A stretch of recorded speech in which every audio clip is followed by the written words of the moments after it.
Hi, welcome to Nightly Bitcoin News. I'm your host, Hugh Manatee.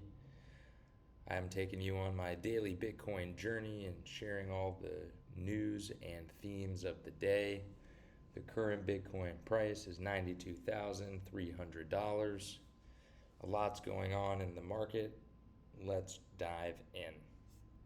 Let's start with ETF flows. After some outflows on Thursday and Friday, uh, we see some nice inflows here on Monday. Nothing too crazy inflow on Monday yesterday of about 2,800 Bitcoin. The ETFs now hold 1,054,186 Bitcoin in their possession. This also, I believe, includes a few Chinese-based ETFs, but they're, I think, 11 out of the 14 on this list are U.S.-based. So this is quite cool to see back up in the green for ETF inflows. This I wanted to touch on a little bit just to kind of add another analytical portion to this content. I wanted to bring up global liquidity. Historically, Bitcoin has been a correlated asset. People like to say it's correlated to the S&P or other indexes, maybe the NASDAQ or even gold. But a lot of folks also say that it's a global liquidity play. You can kind of see here big rise in global liquidity, big rise in Bitcoin price, big rise in global liquidity, big rise in Bitcoin price, global liquidity really high, global liquidity falls, Bitcoin price falls, kind of here. And you see a big rise in global liquidity here, you see Bitcoin rise. But then, pretty wild, you see global liquidity fall and Bitcoin is reaching all-time highs. That's a little break from the norm, I would say, and I wanted to call that out. That's pretty interesting. I think this, I don't know what this means exactly or how to read this, but generally they're correlated and it seems to be dislocating a bit. Now, for those of you who don't know what global liquidity is, we have a definition here from Rational Root. Global liquidity is the combined M2, so money supply of the Federal Reserve, ECB, People's Bank of China, BOJ, Bank of Japan, Bank of England, Reserve Bank of Australia, Canada, Central Bank of Russian Federation, Central Bank of Brazil, and Bank of Mexico. So, like large central bank M2 money supply. So generally, you'd see increased money supply. That's when assets go up, stocks go up, Bitcoin goes up, real estate goes up. Generally, that's what we see, but we see a divergence here with Bitcoin and those assets. Now, I will note that with this here, like the real estate market has been softening. They've lowered interest rates, and Bitcoin's going up. So, yes, this is pretty cool. Good to see. Good to see that divergence.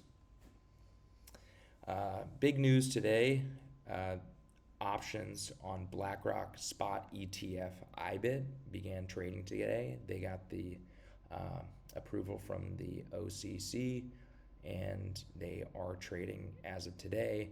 I think Marty Party said that they're going to start trading GBTC options tomorrow. I believe someone can double check me on that, but I believe I saw that as well. So I expect the options on these ETF products to really start rolling in, and that means deeper liquidity for these markets and these ETF markets. The overall story here for the Bitcoin ETFs is that the Bitcoin ETFs are eating the ETF market, and they're doing it quickly. It's rather astronomical how much Bitcoin they've accumulated so quickly in less than 12 months. Big story here.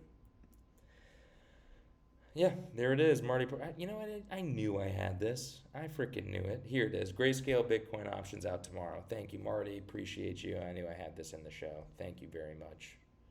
Oh, banana. If you're not aware, this banana means that we're going straight vertical on the Bitcoin chart. Okay? Banana zone. All right. More from Marty Party. Shared this.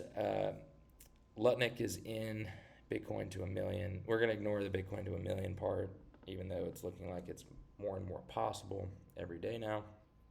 I'm not quite sold on it just yet, even though I am extremely bullish. But Howard Lutnick does help. He's the chairman and CEO of Cantor Fitzgerald. I've mentioned him in previous videos. Cantor Fitzgerald is one of the few authorized banks with direct access to the Federal Reserve, which means they are one of, I think, 24 banks that can actually issue money. So he moves a lot of money around, he moves a lot of treasuries around. Tether does their banking with Cantor Fitzgerald, so anytime someone purchases Tether on a crypto app, that goes to New York and goes to Howard Lutnick, and to back that Tether purchase, they buy U.S. treasuries. So that's a mechanism there, and that's his history.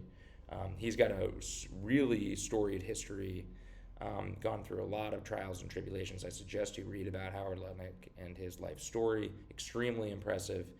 And he owns hundreds of millions of dollars of Bitcoin himself, I believe. Or he has a lot of exposure to Bitcoin. He gets Bitcoin. And Trump has said he will join his administration as the U.S. Secretary of Commerce. He'll lead the tariff and trade agenda. I think that this is really big. I think that Bitcoin is on the map. Lutnick gets it. Trump is, I think, orange-pilled, quite frankly. I think this moves rather quickly. Really good stuff. Now,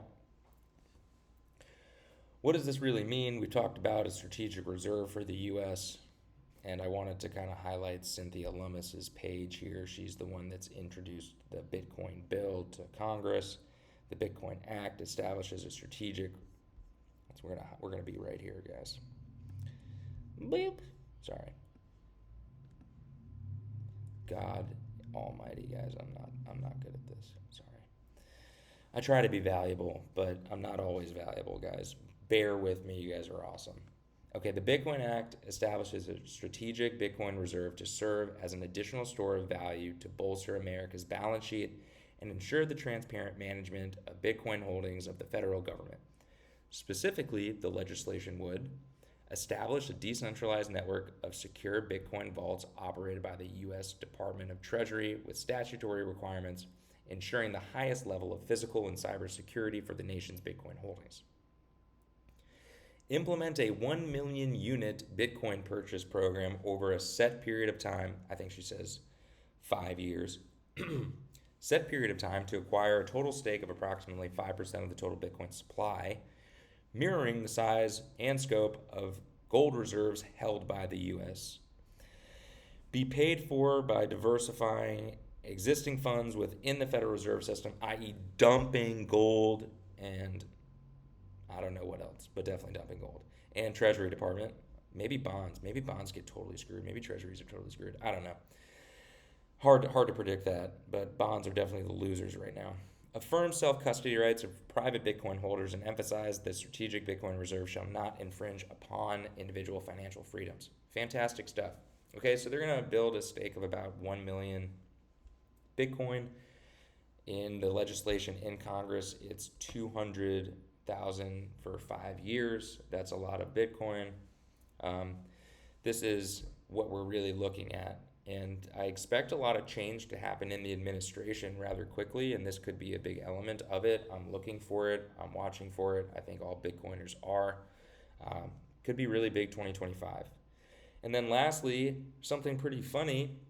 Peter Schiff shared on X, the higher the price of MicroStrategy stock, the more shares Saylor can sell. The more shares he can sell, the more Bitcoin he can buy. The more Bitcoin he buys, the higher the Bitcoin price rises. When the price of Bitcoin goes up, the share price of MicroStrategy goes up more.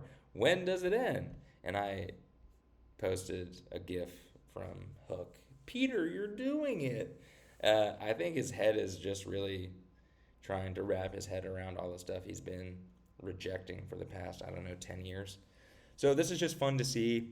Peter Schiff coming around, one of the biggest, not Bitcoin, I wouldn't call him a Bitcoin hater, but he's certainly not been a proponent of it, and he hasn't understood the value proposition historically, but looks to be coming around, and this is just funny.